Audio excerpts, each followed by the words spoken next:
नमस्कार, जोहार। छत्तीसगढ़ न्यूज में आपका बहुत बहुत स्वागत है। इससे पहले आप न्यूज को कहां से देख रहे हैं, कमेंट में जरूर बताएं।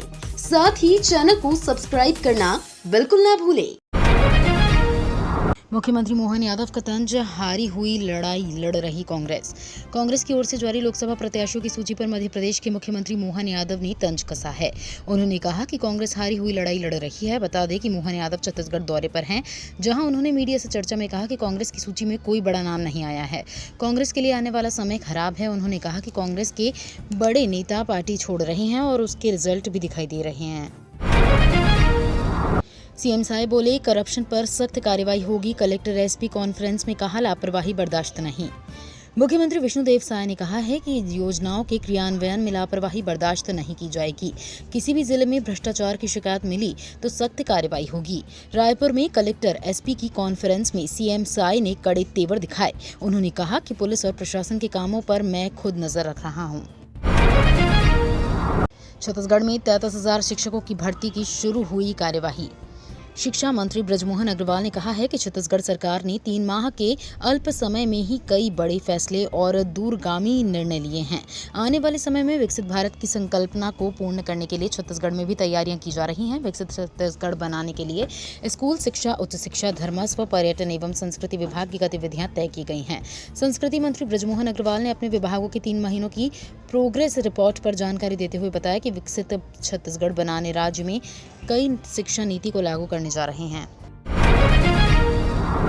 सीजीपीएससी की परीक्षा को लेकर राज्य सरकार का बड़ा फैसला। यूपीएससी की तर्ज पर होंगे एग्जाम। छत्तीसगढ़ सरकार ने सीजीपीएससी के एग्जाम पैटर्न में बदलाव करने की घोषणा की है। इसके साथ ही अब छत्तीसगढ़ लोक सेवा आयोग की तरफ से आयोजित की जाने वाली सभी परीक्षाओं को संघ लोक सेवा आयोग की तर्ज पर पारदर्शी बनाया जा सकेगा, जिसके ध्यान में रखते हुए सरकार ने आयोग का गठन कर दिया है। इसके लिए राज्य सरकार ने संघ लोक सेवा आयोग के पूर्व अध्यक्ष प्रोफेसर डॉक्टर प्रदीप कुमार जोशी को आयोग का अध्यक्ष बना दिया है। छत्तीसगढ़ में 16 से 18 मार्च तक बारिश की चेतावनी। छत्तीसगढ़ में 16 से 18 मार्च तक बारिश के आसार हैं। सरगुजा, बिलासपुर, रायपुर, दुर्ग और बस्तर संभाग के जिलों में बारिश की संभावनाएं जताई जा रही हैं। मौसम वैज्ञानिक एचपी चंद्रा के मुताबिक ऐसा वेस्टर्न डिस्टर्बेंस के कारण हुआ है। मौसम में नमी की मात्रा बढ़ेगी, जिससे अधिकतम तापमान के साथ न्यूनतम तापमान में भी बढ़ोतरी होगी। छत्तीसगढ़ में 4 जिलों को मोबाइल मेडिकल यूनिट की सौगात। छत्तीसगढ़ के 4 जिलों कोंडागांव, सारंगढ़, बिलाईगढ़, मोहला, मानपुर, अंबागढ़ और चौकी और मनेन्द्रगढ़, चिरमिरी, भरतपुर को मोबाइल मेडिकल यूनिट की सुविधा मिलने जा रही है। इससे प्रति माह 10,000 लोग लाभान्वित होंगे। इसके लिए भारतीय रेड क्रॉस सोसाइटी छत्तीसगढ़ के मुख्य कार्यपालन अधिकारी सह महासचिव श्री M.K. राउत तथा इंडियन रेड क्रॉस सोसाइटी के चेयरमैन श्री अशोक अग्रवाल की विशेष उपस्थिति में Indian red cross society Chhattisgarh और REC फाउंडेशन के बीच मेमोरेंडम ऑफ एग्रीमेंट पर हस्ताक्षर किए गए हैं। भारत शीघ्र होगा प्रदूषण मुक्त। IIT भिलाई ने खोजा अनोखा तरीका। उद्योगों की चिमनियों से निकलने वाला धुआं वातावरण को दूषित करता है, लेकिन जल्द ही इस धुएं से कार्बन डाइऑक्साइड को अलग कर इससे प्लास्टिक तैयार किया जाएगा।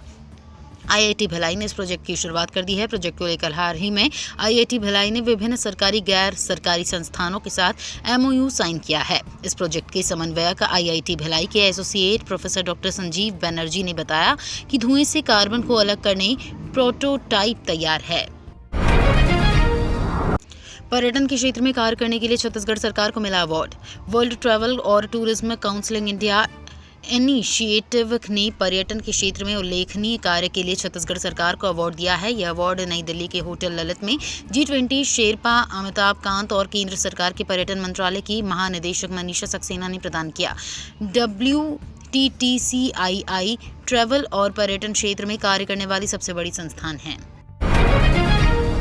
छत्तीसगढ़ में 41 से ज्यादा जजों का तबादला। बलराम वर्मा हायर कोर्ट के रजिस्ट्रार विजिलेंस बने। छत्तीसगढ़ हाई कोर्ट के हायर जुडिशियल सर्विस के अलग अलग जिलों में पदस्थ 41 से ज्यादा जजों का तबादला हुआ है। इसके साथ ही लॉ ऑफिसर्स के प्रभार में बदलाव भी किया गया है। उच्च न्यायिक सेवा के अफसर बलराम प्रसाद वर्मा को रजिस्ट्रार विजिलेंस की जिम्मेदारी दी गई है।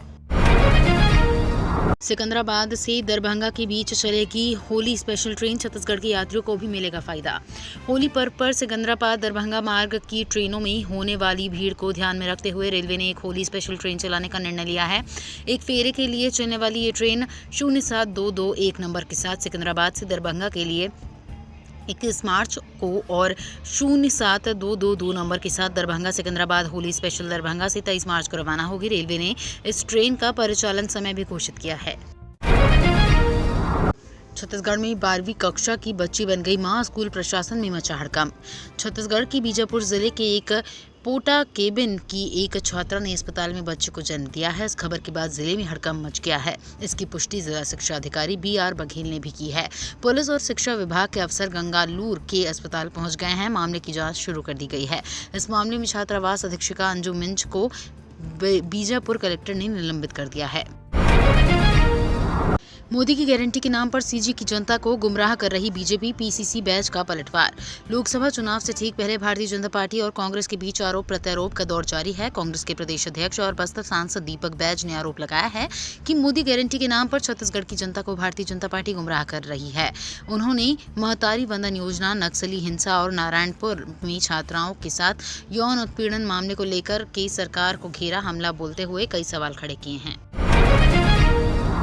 छत्तीसगढ़ से बिजली खरीदी की तेलंगाना सरकार कराएगी जांच। छत्तीसगढ़ से बिजली खरीदी करने पर तेलंगाना में विवाद चल रहा है। दरअसल तेलंगाना में छत्तीसगढ़ से खरीदी गई बिजली की जांच होगी। तेलंगाना CM रेवंत रेड्डी कैबिनेट ने TRS सरकार के कार्यकाल में छत्तीसगढ़ से बिजली खरीदी पर न्यायिक जांच आयोग का गठन किया है। हैदराबाद में हुई बैठक में कैबिनेट ने रिटायर्ड हाई कोर्ट जज L नरसिंह रेड्डी की अध्यक्षता में जांच आयोग के गठन की मंजूरी दी है। देश भर में किसान 16 मार्च से निकालेंगे अस्थि कलश यात्रा। हरियाणा से होगी शुरुआत। किसान संगठनों ने अस्थि कलश यात्रा निकालने का ऐलान किया है। किसान शुभकरण सिंह की अस्थियों के कलश को उत्तर प्रदेश, मध्य प्रदेश, कर्नाटक, गुजरात, केरल और राजस्थान ले जाया जाएगा। यहाँ किसान नेता जनसभा का भी आयोजन करेंगे। अस्थि कलश यात्रा की शुरुआत हरियाणा से होगी। 15 मार्च तक बदल ले अपना पेटीएम फास्टैग, वरना भरे 2 गुना टोल टैक्स। NHAI ने पेटीएम यूजर्स के लिए एडवाइजरी जारी करते हुए कहा है कि पेटीएम फास्टैग यूजर्स को 15 मार्च 2024 से पहले किसी दूसरे बैंक द्वारा जारी नया फास्टैग ले लेना चाहिए। इससे उन्हें नेशनल हाईवे पर यात्रा करते समय पेनल्टी या किसी दोहरे शुल्क से बचने में मदद मिलेगी। 15 मार्च के बाद पेटीएम फास्टैग यूजर्स रिचार्ज नहीं कर पाएंगे। हालांकि वो अपने फास्टैग में मौजूद करंट बैलेंस को यूज कर सकेंगे। ये तो थी आज की बड़ी खबरें। अगर आपको न्यूज पसंद आई हो तो वीडियो को लाइक और शेयर करना बिल्कुल ना भूलें। धन्यवाद।